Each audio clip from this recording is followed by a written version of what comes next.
जीवन के अंत में ना मदद उसी को मिलती है जिसने जीवन भर किसी की मदद करी हो। और ध्यान रखना, बुढ़ापा तो आएगा। अब घर में, अब ऐसे बुरा नहीं मानना, पर घर में चली खरी खोटी सुना रहे हो दिन भर, अपनी बहू को, दिन भर बालकों को खूब खरी खोटी सुना रहे हो, तो जब अंत में सेवा का समय आएगा तो ये जली खरी खोटी याद आएगी उनको। तब तो बड़े तन के चलते थे, तब तो बड़े एकदम हम जैसा कोई नहीं, अब लोग करा लो सेवा। खैर ऐसा नहीं करना चाहिए, पर मन में देखो इंसान है, भाव तो आ ही जाता है। तो जीवन में ऐसा व्यवहार रखो कि अंत समय पे लोग काम आए। उस अवस्था में जब शरीर काम न कर रहा तो लोग कह रहे भैया बड़ा अच्छा था, दिल का बड़ा बढ़िया था, व्यवहार का बड़ा श्रेष्ठ आदमी था। उस समय में फिर लोग खड़े हो आपके साथ में। यहाँ तक कि कोई दुख दर्द तकलीफ संसार की कोई पीड़ा, कुछ लोग इतना अच्छा जीवन जीते हैं कि उनके दुख को देख के सामने वाले को दुख होता है। अरे प्रभु, इस इतने भले आदमी के साथ इतना बुरा। तो ऐसा व्यक्तित्व होना चाहिए। दुर्योधन का व्यक्तित्व कैसा था? 2-4 जो बचे थे वो भी छोड़ के चले गए। ये तो मर रहा है, इसके साथ हम क्या मरे। इसको पहले तो खूब समझाया पर नहीं माना। हो लो अब करो युद्ध। अंत में एक व्यक्ति साथ देने आया, वो भी स्वार्थ से ही आया था, क्योंकि वो भी ईर्ष्या करता था पांडवों से। वो अपनी ईर्ष्या सिद्ध करने आया था।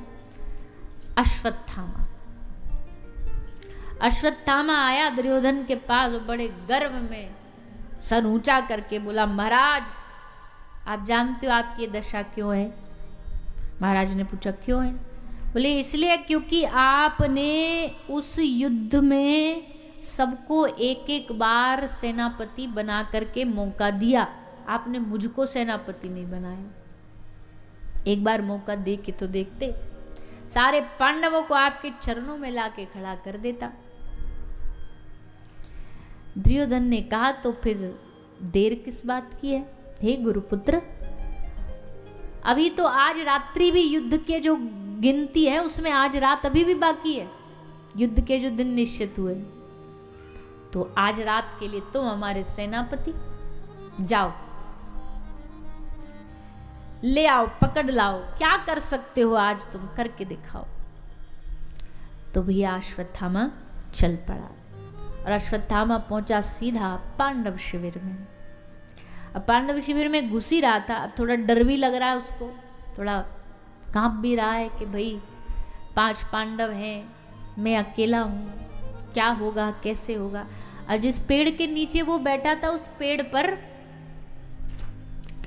एक उल्लू बैठा था और उस पर बैठे थे लगभग 100 के आसपास कौवे।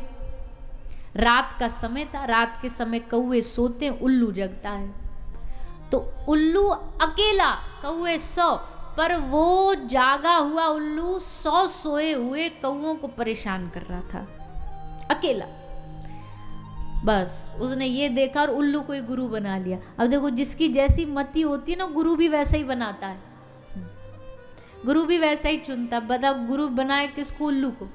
क्या शिक्षा ली उससे? जब अकेला उल्लू 100 सोते हुए कौवों को परेशान कर सकता है, तो क्या मैं अकेला 5 सोते हुए पांडवों को परेशान नहीं कर सकता? तो जोश आ गया मन में। गुरु जी को प्रणाम किया और चल पड़ा पांडव शिविर में। और भीतर जा करके आज श्री कृष्ण अपने 7 पांडवों को तो गंगा स्नान ले गए, पीछे से माता ने 5 बालकों को सुला दिया। रात्रि का समय था, अंधेरा था, अंधियार थी, दिखा नहीं, और जाकर के 5 बालकों के सर काट के ले आया। दुर्योधन को दे दिया। दुर्योधन बड़ा खुश हुआ, जो कोई ना कर पाया अश्वत्थामा ने कर लिया, पहले कर देते। पर चलो आज हुआ तो भी भला, मरने से पहले कम से कम हम अपने दुश्मन का मरा मुख तो देख लें। यही होती है ईर्ष्या। वो अपना मर रहा है उसका दुख नहीं है उसे, पर मेरा दुश्मन मर गया इसकी खुशी है। हम तो डूबेंगे सनम, पर तुम्हें ले डूबेंगे। तो बड़ा खुश हो रहा, अच्छा मरते समय हमारी अंतिम इच्छा पूरी होगी, लाओ भीम का सर लाओ। तो भीम का पुत्र का सर था, वो दिया और दुर्योधन ने पकड़ के उसको गुस्से में मसला, तो उसका चकनाचूर हो गया। और इतने में ही दुर्योधन समझ गया कि ये तो भीम तो नहीं हो सकता। अरे भैया भीम, महाबली भीम, बचपन में तो ऐसा भी होता था, क्योंकि इनकी दुश्मनी तो बचपन से ही थी। दुर्योधन बचपन से ही जलता था, कुड़ता था। तो भीम थोड़े हंसी मजाक वाले थे, इसलिए उनको कोई सीरियस लेता नहीं था, उनके साथ खूब मजाक करते। तो दुर्योधन मजाक मजाक में उनको ऊपर छत से गिरा दिया कि पत्थर पे गिरेगा मर जाएगा। अब धक्का दिया तो भीम दादा नीचे आके गिरे। अब वो झांक के देख रहा है कि सर फूटा कि नहीं फूटा। तो सर तो नहीं फूटा, पर जिस पत्थर पे गए भीम दादा कुछ नहीं हुआ, पत्थर फूट गया। तो दुर्योधन जानता है कि ये कोई छोटा मोटा महाबली नहीं है। ये दुर्योधन समझ गया कि ये तो भीम का सर नहीं। किसके सर लाया है तू? ध्यान से देखा रे, ये तो 5 बालकों के सर हैं। पहली बार दुर्योधन को भी थोड़ा दुख हुआ, रे तूने क्या किया, 5 बच्चों को सोते हुए मार दिया। और फिर वहीं दुर्योधन का प्राणांत हुआ। 5 बालकों की मृत्यु से पूरे पांडव शिविर में हाहाकार मच गया। भगवान आए पांडवों को लेके, पांडवों ने देखा चारों ओर चीखें चित्कार, सब रो रहे हैं। अर्जुन ने प्रतिज्ञा करी, मैं अपने बच्चों के हत्यारे को घसीटता हुआ इस सभा में लेके आऊंगा, ये मेरी प्रतिज्ञा है। श्री कृष्ण को सारथी बना के अर्जुन चले, अश्वत्थामा के साथ युद्ध किया, ब्रह्मास्त्र छोड़ के उसको बंधन में बांध के रस्सी से घसीट करके लाए सभा में। सभा लगी थी, सारी सभा चिल्ला रही थी, इसे मार दो, इसे मार दो, इससे बड़ा कोई और दुनिया में हत्यारा नहीं हो सकता कि इसने 5 बच्चों को मारा है, बाल हत्यारा है। पूरी सभा कह रही है मार दो मार दो। बस एक ही व्यक्ति था उस सभा में जो कह रहा है छोड़ दो छोड़ दो। और जानते हो वो कौन था? नहीं पता? उस सभा में सिर्फ एक द्रौपदी थी जो कह रही है मुच्यता मुच्यतामेष ब्राह्मणो नितराम गुरु। द्रौपदी कह रही है नहीं, छोड़ दो, इसे मत मारो। अर्जुन कह रहे हैं द्रौपदी को, तू जानती भी है तू क्या कह रही है और क्यों कह रही है? द्रौपदी ने कहा हाँ मैं जानती हूं, मैं किस लिए कह रही हूं। क्यों? बोले ब्रह्म बंधुर न हंतव्य आतताई न वधारहना। भैया एक ब्राह्मण को कभी मारना तो ब्रह्म हत्या से बड़ा पाप क्या होगा? और द्रौपदी कह रही ये तो ब्राह्मण भी है और गुरुपुत्र भी है, 2 रिश्ते हैं इसके साथ। ब्राह्मण भी हो गया और गुरुपुत्र, तो गुरु समान पूजनीय है, तो कैसे मार दें इसको छोड़ दो। अब द्रौपदी की बात सुन के धर्मराज युधिष्ठिर भी उनकी पक्ष में आगे, बोल द्रौपदी सही कह रही है, इसको नहीं मानना चाहिए, इसको छोड़ दो। कुछ और उनकी तो 2 पक्ष हो गए, एक मारने वालों का पक्ष और एक पक्ष कह रहा है छोड़ दो। तो अर्जुन ने कहा हम क्या करें भाई, हम तो बीच में फंस गए। कृष्ण की ओर देखा तो भगवान ने यही उत्तर दिया कि अर्जुन एक बाल हत्यारे को छोड़ दोगे तो वो भी पाप है और ब्राह्मण को मार दोगे वो भी पाप है, तो फिर प्रभु करें क्या? बोले बीच का रास्ता। क्या?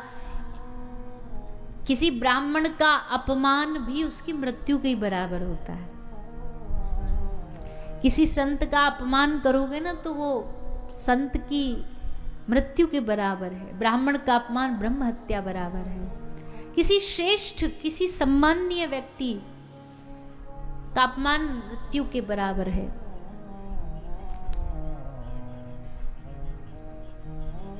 भगवान ने कहा अर्जुन को कि इसका अपमान थोड़ा करके इसे यहां से भगा दिया जाए। तो अश्वत्थामा का अपमान करके दाढ़ी मूछ काट के और सबसे बड़ी ब्राह्मण प्राण दे देगा पर अपनी पहचान नहीं देगा।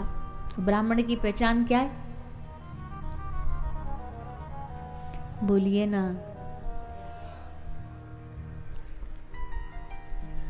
चोटी, जनेऊ, चंदन, ये सब ब्राह्मण की पहचान है। इतिहास में ऐसी ऐसी घटना हुई है कि जब मुगलों का शासन हुआ, अनेक बड़े बड़े विरोधी राजा आए,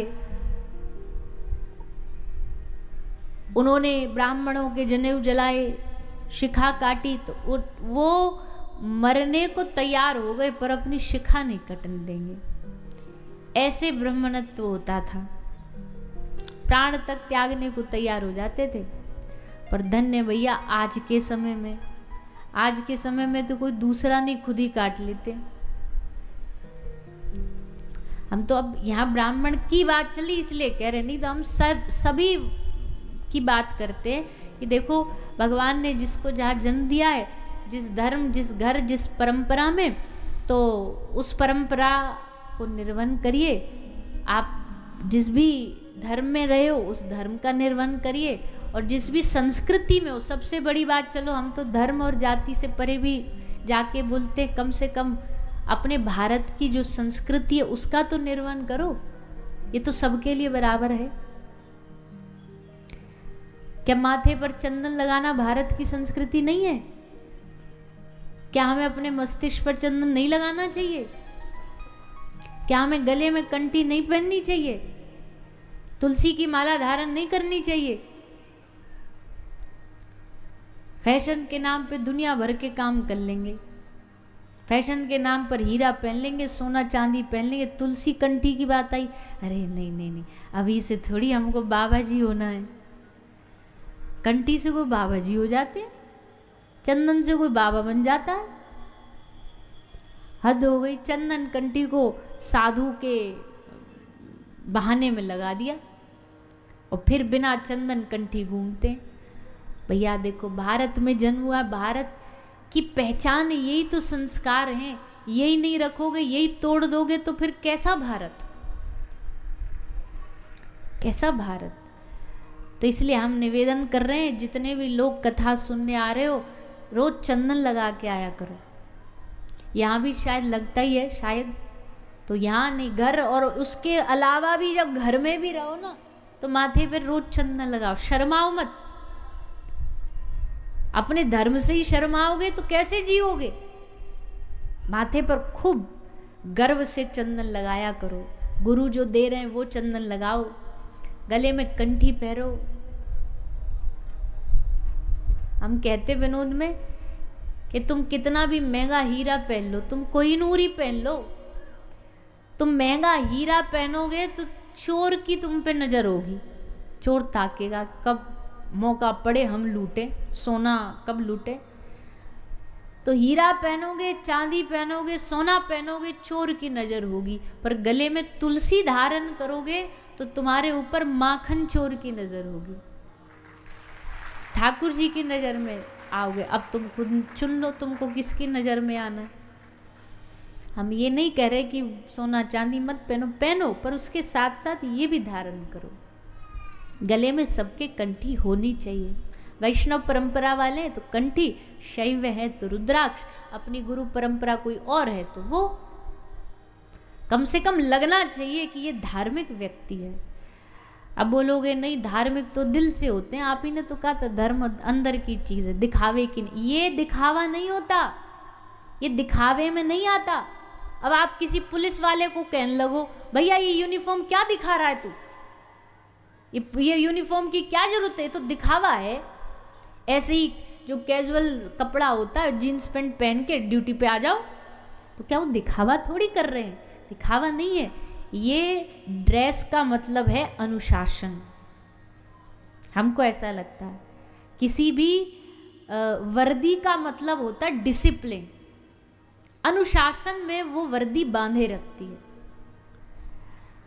अब हम नहीं देखते, अब हम तो चलो साधारण कपड़ा पहना तो आदमी थोड़ा इधर उधर चीज़ें कर लेता है, करनी नहीं चाहिए पर कर लेता है, जैसे कोई ट्रैफिक रूल तोड़ दिया कुछ, और कोई वर्दी में पहना हुआ, कोई यूनिफॉर्म का कोई पुलिस वाला हो, वो अगर नियम तोड़ेगा ना तो उस पर पूरा बवाल हो जाएगा। बोले देखो, खुद देखो कैसे चल रहे हैं, खुद देखो क्या कर रहे हैं। तो उनको अनुशासन में रहना पड़ता है, यानी वो वर्दी हमें अनुशासित रखती है।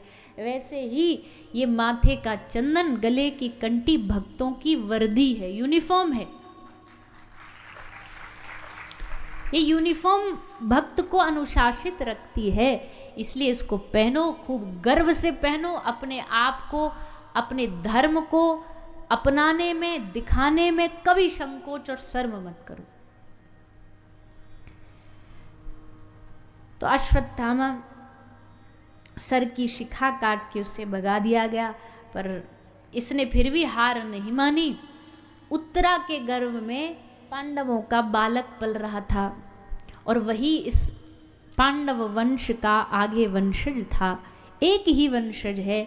अब अश्वत्थामा ने सोचा इन्होंने हमारा अपमान किया, हम इनके वंश को खत्म करेंगे, और ब्रह्मास्त्र उत्तरा के गर्भ में प्रहार किया। जैसे उत्तरा के गर्भ में ब्रह्मास्त्र गया, उत्तरा घबराई, भगवान श्री कृष्ण की शरण में आई।